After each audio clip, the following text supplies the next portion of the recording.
साथियों नमस्कार। Staff solution के यूट्यूब चैनल में आप सभी दोस्तों का एक बार फिर से स्वागत है। साथियों, कल जिन कैंडिडेट्स को इंटरव्यू देने जाना है उनके लिए आज मैं एक बहुत महत्वपूर्ण जानकारी आप लोगों के साथ शेयर करने वाला हूं। लेकिन वही साथी हमारे जा पाएंगे, वही कैंडिडेट्स जा पाएंगे जिनका डॉक्यूमेंट्स और चेक आज हमारे पास जमा हो गया है। तो मैं आप लोगों को एड्रेस फ़ोन नंबर भेज रहा हूं व्हाट्सएप पर। आप लोग सुबह तैयारी बना लेना अपनी। लगभग ये समझ लीजिए कि 11 बजे के आसपास से सभी इंटरव्यू स्टार्ट हो जाएंगे और लगभग 4 से 5 बजे तक के बीच में चलेंगे। तो आप लोग अपनी सुविधा के हिसाब से, और हो सके तो एक बार आप कंपनी में फ़ोन भी कर लीजिएगा जहां आपको इंटरव्यू देने जाना है। लेकिन जो महत्वपूर्ण बात मैं आपसे करने जा रहा हूं या जो आपको बताने जा रहा हूं उस पर आपको विशेष ध्यान देना है, बहुत ही गंभीरता से सोचना है। क्योंकि अगर वो चीज़ को आप अवॉइड करेंगे या उस पर पर्टिकुलर आप ध्यान नहीं देंगे जो बात मैं बता रहा हूं, तो आपको सिलेक्शन में दिक्कत आएगी। तो इसलिए मैं आपसे रिक्वेस्ट कर रहा हूं कि आप लोग बहुत ध्यान से मेरी बात समझिएगा, बहुत गंभीरता से आप लोग सुनना जो मैं चीज़ बोलने जा रहा हूं। साथियों, ये तो खैर जो इंटरव्यू देने जा रहे हैं उनके लिए भी मैं बोल ही रहा हूं। बाकी जो हमारे कैंडिडेट्स जिनका अभी तक इंटरव्यू नहीं हुआ है या जिनका सिलेक्शन नहीं हुआ है उनके लिए भी ये वीडियो बहुत महत्वपूर्ण है। और मैं बार बार एक चीज रिक्वेस्ट करता आया हूं शुरू से ही, आज पिछले 8-9 सालों से मैं रिक्वेस्ट कर रहा हूं आप लोगों से कि आप जिस भी कंपनी के लिए, जिस भी सेगमेंट के लिए इंटरव्यू देना चाह रहे हैं या देने जा रहे हैं, उसके लिए आपको तैयारी करना बहुत जरूरी है। दोस्तों, आप एक बात खुद से सोचिए। मान लीजिए आप रेलवे का एग्जाम देने जा रहे हैं फॉर एग्जांपल थोड़ी देर के लिए। तो रेलवे का जो एग्जाम होता है उसमें आपसे परीक्षा में बहुत सारे प्रश्न पूछे जाते हैं, बहुत सारे सवाल पूछे जाते हैं, लिखित परीक्षा होती है। आजकल तो प्राइवेट नौकरियों में बहुत सारी कंपनी वाले रिटर्न एग्जाम करवाने लगे हैं, केवल इंटरव्यू के आधार पे बोल देते हैं हम सिलेक्शन करेंगे ही नहीं। तो दोस्तों, इसके लिए तरीका क्या होता है, मैं थोड़ा और पास में आ जाता हूँ आपके, ताकि आवाज़ सही से सुनाई दे। तो देखिए, जो बात मैं बता रहा हूँ, आप अगर रेलवे का एग्जाम देने जाते हैं तो सबसे पहले आप क्या करते हैं, पहले 1 साल 2 साल 6 महीने आप रेलवे की परीक्षा की बाकायदा तैयारी करते हैं। उसके लिए आप कोचिंग ज्वाइन करते हैं और वो कोचिंग वाले आपसे लाखों रुपए, 50,000, 25,000, 20,000 ऐसी फीस वसूलते हैं। हालांकि सिलेक्शन की कोई गारंटी नहीं होती है। वो ऐसा नहीं बोलते हैं कि बिल्कुल आपका सिलेक्शन हो ही जाएगा। बोलने को अगर बोल भी दे, पर मुझे नहीं लगता कि उनके बोलने के आधार पर होता है। देखिए, तैयारी तो आपको खुद ही करनी है, क्योंकि एग्जाम में आपको बैठना है, पढ़ाई आपको खुद से करनी पड़ेगी, मेहनत आपको खुद से करनी पड़ेगी और एग्जाम में आपको खुद से लिखना पड़ेगा। यानी कि सब कुछ जो ज़्यादा से ज़्यादा चीज़ें डिपेंड है वो आपके मेहनत पर निर्भर है। यानी कि अगर आप रेलवे का एग्जाम देने जा रहे हैं तो आपको रेलवे के बारे में बहुत सारी चीज़ें, या जो जनरल नॉलेज है या और भी जो सब्जेक्ट परीक्षा में पूछे जाते हैं उसके बारे में पता होना चाहिए। तब तो आप रेलवे का एग्जाम निकाल पाएंगे, तब तो आप इंटरव्यू क्रॉस कर पाएंगे। और परीक्षा में आपको भी पता है लाखों की संख्या में कैंडिडेट बैठते हैं और उसमें से मुश्किल से 200-400 लोगों का ही सिलेक्शन हो पाता है, क्योंकि वैकेंसी उतनी ही होती है। सेम हाल यही दोस्तों प्राइवेट सेक्टर में भी है। अगर मैंने कहीं से 500 वैकेंसी अगर हमारे पास आई हुई हैं तो आप ये समझ लीजिए कि उस वैकेंसी के लिए कम से कम 10,000 लोग इंटरव्यू के लिए जाएंगे और 10,000 में से सिलेक्शन तो 500 का ही होना है। तो 500 किन लोगों को कंपनी लेगी, जिनका परफॉर्मेंस, जिनका वर्क एक्सपीरियंस या जिनका नॉलेज बहुत अच्छा होगा। बाकी लोग तो बाहर हो जाएंगे। इसलिए दोस्तों, मैं आप लोगों से एक रिक्वेस्ट बार बार करता हूं। आप लोग इतने फ़ोन करते हैं, आप हमेशा बोलते हैं कि सर मेरा सिलेक्शन करवा दीजिए, सर ये करवा दीजिए। बहुत अच्छी बात है। देखिए, हम तो सिलेक्शन करवाने के लिए ही बैठे हुए हैं, हम तो आपकी मदद करने के लिए ही बैठे हुए हैं। लेकिन हम आपको तरीका बता सकते हैं, रास्ता बता सकते हैं। नौकरी तो आपको ही करना है, इंटरव्यू आपको ही फेस करना पड़ेगा। इंटरव्यू देने आपके बदले मैं तो जा नहीं सकता हूँ। तो आपको इंटरव्यू की बाकायदा तैयारी करके जानी पड़ेगी। अब ये तैयारी में क्या क्या शामिल होता है, वो टिप्स मैं आपको बता रहा हूँ आज। बहुत ध्यान से आप लोग पूरा वीडियो देखिएगा, क्योंकि ये बहुत ही महत्वपूर्ण होने वाला है आपके लिए। और अगर आप इस चीज को अवॉइड करेंगे तो आप ये समझ लीजिए कि आपके सिलेक्शन के चांसेस बहुत कम हो जाएंगे। कल को आप लोग फिर हमको फोन लगा के ये नहीं बोलना कि सर मेरी नौकरी नहीं लगी या मेरा सिलेक्शन नहीं हुआ। तो सबसे पहले आपको क्या करना है, जिस भी सेगमेंट के लिए आप इंटरव्यू देने जा रहे हैं, जिस भी प्रोफाइल के लिए आप जिसके लिए अपने को कैपेबल मानते हैं कि इसके लिए मैं कैपेबल हूं और ये सैलरी मुझे चाहिए। अब हमारी बात तो आप लोग मानते नहीं हो कोई भी, तो आजकल हमने क्या है एक फार्मूला सोच लिया है कि ठीक है हम आपको एड्रेस फ़ोन नंबर दे देते हैं भाई। अगर आपको लगता है तो आपके भी मन में कहीं ये बात नहीं आए कि सिलेक्शन नहीं करवा रहे हैं या जॉब नहीं मिल पा रही हमें, तो हम आपको एड्रेस फ़ोन नंबर तो देंगे ही। तो आप लोग जाएं, लेकिन किनको देंगे? जिनका चेक और डॉक्यूमेंट्स हमारे पास जमा होगा उन्हीं को दे पाएंगे। बाकी लोग को स्टाफ सोल्यूशन के हेल्पलाइन नंबर पर फ़ोन करना पड़ेगा, या किसी कंपनी का अप्रूवल है तो हम दे देंगे। तो दोस्तों, आपको तैयारी कैसे करनी है, देखिए आजकल YouTube पर और Google पर सारी जानकारी उपलब्ध है, कहीं आपको जाने की जरूरत नहीं है।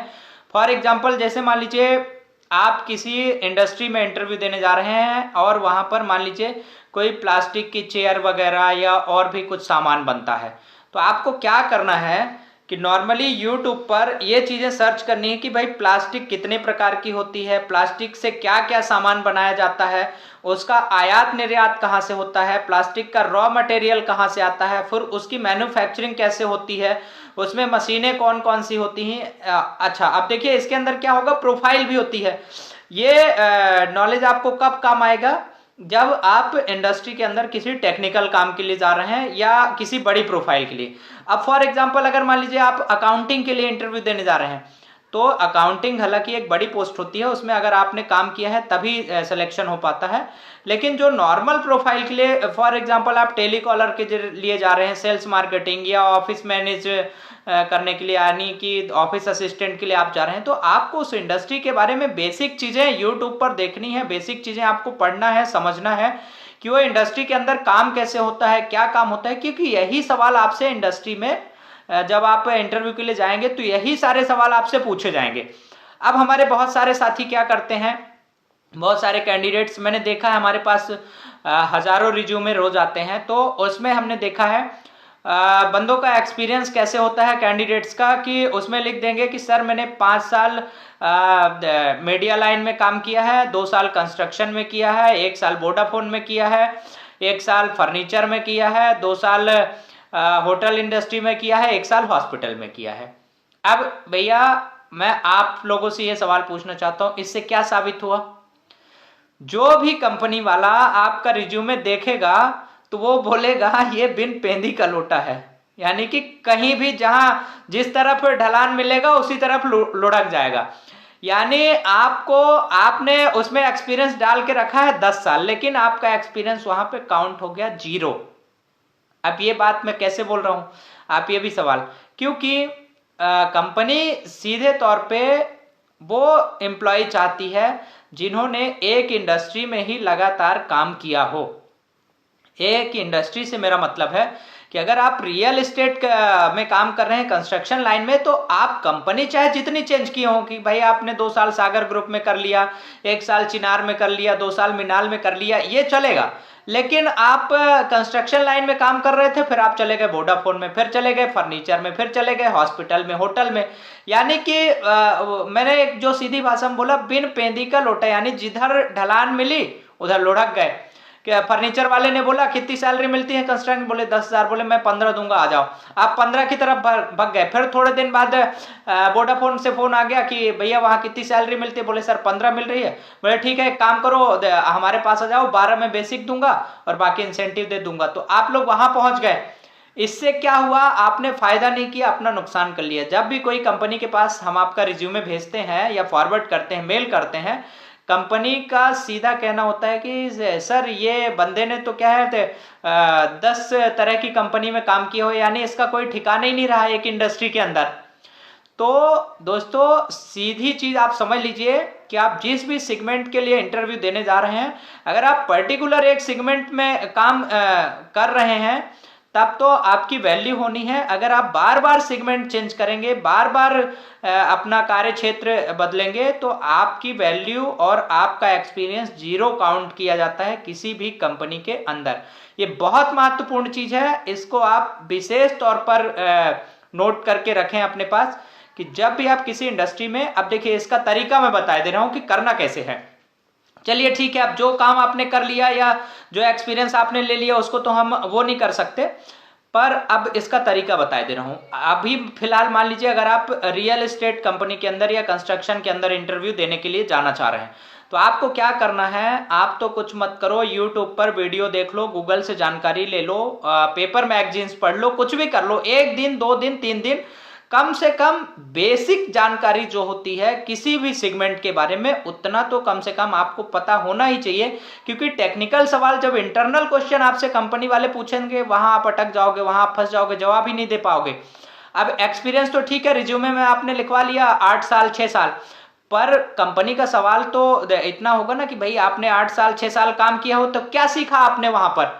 तो इसका जवाब आप कैसे देंगे या क्या उनको समझाएंगे, कैसे कन्विंस करेंगे, इसकी तैयारी आपको करनी ही पड़ेगी।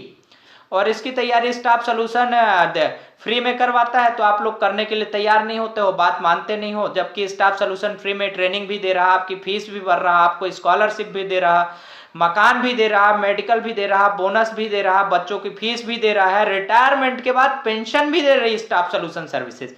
लेकिन फिर भी आप लोग नहीं मानने के लिए तैयार हैं, तो अपन भी क्या कर सकते हैं। ठीक है, खैर वो अलग मैटर है, सबकी अपनी अपनी सोच होती है।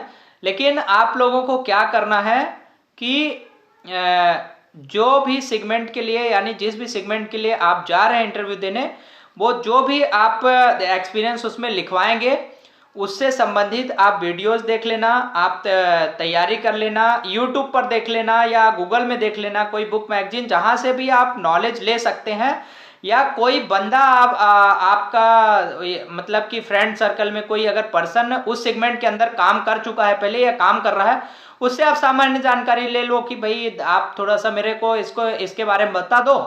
और कहीं जानकारी नहीं मिले यार, तो स्टाफ सॉल्यूशन तो है ही, स्टाफ सॉल्यूशन की क्लासेस ज्वाइन कर लो, 4 दिन 5 दिन की 3 दिन की, इतने में ही आपकी इतनी तैयारी हो जाएगी कि आपको 20,000 25,000 की एक अच्छी जॉब बहुत आराम से मिल जाएगी। बहुत अच्छी कंपनी में हम हायर करवा सकते हैं। लेकिन एटलीस्ट आप हमारे लिए समय नहीं दें, आप अपने लिए समय दें 4 दिन का 5 दिन का, तो हम भी आपकी बहुत अच्छी मदद कर सकेंगे। अब क्या होगा, आप अगर दूसरे फील्ड का एक्सपीरियंस लिखवा के ले जाएंगे तो वहां पे या तो सैलरी कम मिलेगी या तो सिलेक्शन ही नहीं होगा। ये बहुत महत्वपूर्ण जानकारी है।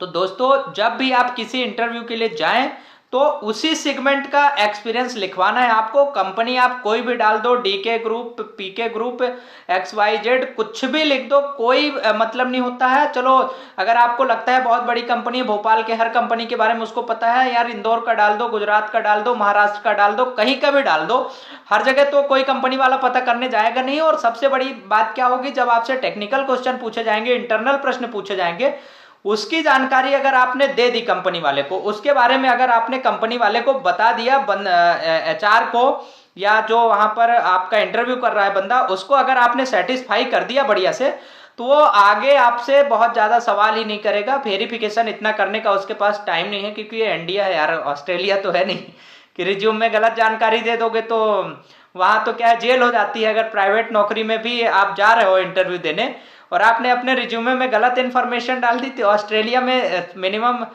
6 मंथ्स यानी 6 महीने की सजा होती है। शायद ये चीज आप लोगों को नहीं पता होगी, मैं बता रहा हूं आपको। तो चूंकि ऑस्ट्रेलिया में भी स्टाफ सॉल्यूशन सर्विसेज का बहुत सारा काम चलता है, तो 2-3 मैनेजर तो वहां पे इंडिया के ही हैं, तो उनसे बातचीत होती रहती है कई बार। तो कुल मिला के मेरा कहने का मतलब ये है कि जो भी आप जो भी कंपनी में जो भी सेगमेंट के लिए आप इंटरव्यू देने जा रहे हैं, उसके बारे में आप थोड़ा सा बेसिक इंफॉर्मेशन ले लें यूट्यूब या गूगल के माध्यम से। और सबसे महत्वपूर्ण चीज है, आप अपना रिज्यूमे अपडेट करवा के ले जाएं। कुछ नहीं करना है दोस्तों, देखो आपको क्या करना है, आप अपना रिज्यूमे जो है वो मेल पे तो सभी लोग लगभग रखते ही हैं। वर्ड के फॉर्मेट रखो यार, वर्ड की फाइल में रखो आप लोग अपना रिज्यूमे, और कुछ नहीं लगता, 1 मिनट में आप अपने मोबाइल से एडिट कर सकते हो उस रिज्यूमे को। चलो आपसे नहीं बनता है तो आप अपने किसी भी दोस्त को बोल करके, किसी भी फ्रेंड्स को बोल करके कि यार इसमें ये लिख दो, कोई भी बंदा मोबाइल से एडिट कर देगा, और बड़ी मुश्किल से 2 रुपए 5 रुपए का प्रिंट आउट निकल जाता है। तो वो ले जाओ, बहुत सारे दोस्तों के पास घर में भी प्रिंटर होता है आजकल, तो बहुत सारे लोग घर पे भी प्रिंटर और कंप्यूटर रखते ही हैं मैक्सिमम लोग। 2 रुपए का प्रिंट आउट निकाल लो और ले जाओ। और यही चीज अगर आपने छोड़ दी तो आप ये समझ लो कि कम से कम आपने अपनी 50% चीजें उसमें माइनस पॉइंट में करवा दी, और सिलेक्शन के चांसेस आपके 50% वहां पर कम हो गए, क्योंकि दूसरे फील्ड का एक्सपीरियंस कोई काम का ही नहीं है ना यार। आप एक बात बताओ, अगर ड्राइवर के लिए कोई बंदा इंटरव्यू देने जाएगा, कुक का एक्सपीरियंस लिखवा के ले जा रहा है कि साहब मैं तो कुक भी था, मैं तो वेटर में भी काम किया हूँ, और मैं तो पियून का भी काम किया हूँ, सामने वाला कंपनी वाला बोलेगा भैया मेरे को जिसने गाड़ी चलाई हो वो आदमी चाहिए यार, जिसने 10 साल गाड़ी ही चलाई हो। कुक वेटर से तुमने ठीक है चाहे 10 साल नहीं 20 साल भी काम किया यार, मेरे किस काम का है भाई। मुझे तो वो बंदे की जरूरत है जिसने गाड़ी चलाई हुई है, जो ड्राइवर था। तो अब आपने अलग अलग गाड़ियां चलाई हुई हैं, अलग अलग कंपनी में चलाई हुई हैं, वो चीज चल जाएगी, उससे कोई दिक्कत नहीं है। पर अगर ड्राइवर की जगह आप कुक का एक्सपीरियंस लिखवा के लेके जा रहे हो, दोस्तों आप खुद ही सोचो ना किस काम का है यार उसके एक्सपीरियंस। या कुक की जगह ड्राइवर का एक्सपीरियंस, होटल में आप इंटरव्यू देने जा रहे हो और एक्सपीरियंस ड्राइवर का लिखवा के ले जाओगे, यार पहले ही मना कर देगा ना, बोलेगा भैया मेरे गाड़ी थोड़ी चलवानी है, कुक का काम तो खाना बनाने को होता है। वो बंदा मेरे को चाहिए जिसने खाना बनाया हुआ हो। तो ये बहुत महत्वपूर्ण टिप्स है, बहुत महत्वपूर्ण जानकारी है, और इस चीज को आप लोग अच्छे से नोटिस कर लीजिए, नोट कर लीजिए। और मैंने जो चीज बताई है वैसा ही आपको अपना रिज्यूमे अपडेट करवा के ले जाना है। और ये अभी के लिए नहीं, अगर आप मेरे थ्रू नहीं भी जाते हैं, कहीं भी आप व्यक्तिगत तौर पर भी इंटरव्यू देने अगर जाते हैं किसी कंपनी में कभी भी, तो ये टिप्स आपको काम आएगी दोस्तों। इसलिए मैंने ये जानकारी आपके साथ शेयर की। और दोस्तों जो हमारे नए व्यूअर्स हैं, पहली बार जो लोग हमारा यूट्यूब चैनल देख रहे हैं, उनसे मैं हाथ जोड़ करके निवेदन करूंगा कि आप लोग चैनल को सब्सक्राइब कर लेना। बेल आइकॉन की बटन रहती है कॉर्नर पे, आपने देखा होगा घंटी की बटन, तो उसको प्रेस कर लेना। उससे क्या है, नए नोटिफिकेशन आपको मिलते रहेंगे। और जब भी मैं वीडियो अपलोड करूं तो यार आप लोग अपने से भी देख लिया करो, मुझे लिंक शेयर करनी पड़ती है, कई बार मैं नहीं भी कर पाता हूं।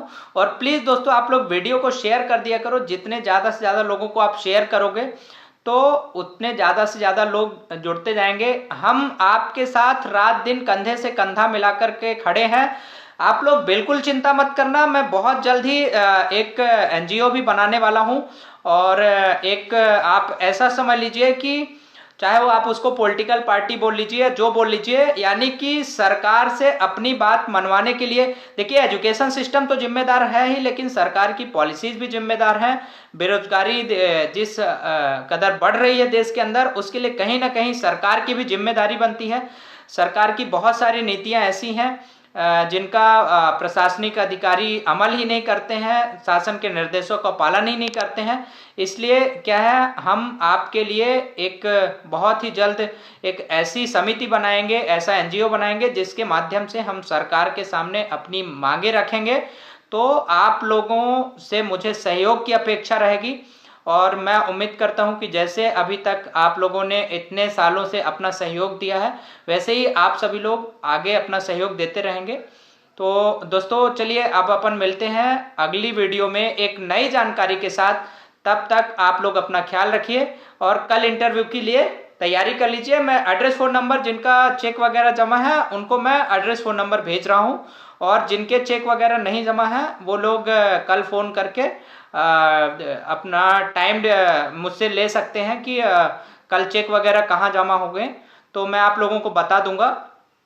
तो जिन कैंडिडेट्स ने अभी जमा नहीं किए हैं वो लोग कल आकर के चेक और डॉक्यूमेंट्स जमा कर देंगे। Aadhaar card, PAN card, latest bank statement और एक ब्लैंक चेक, ये 4 चीज़ें आप लोगों को जमा करनी है। जिन लोगों ने अभी नहीं जमा किए हैं, जिन लोगों ने जमा कर दिए हैं, उनको मैं एड्रेस फ़ोन नंबर डायरेक्ट आप लोगों के व्हाट्सएप पर भिजवा रहा हूँ। तो दोस्तों उम्मीद करता हूँ ये वीडियो आपको पसंद आया होगा, और मिलते हैं अपन अगली वीडियो में एक नई जानकारी के साथ। तब तक आप लोग अपना ख्याल रखिए। शुक्रिया।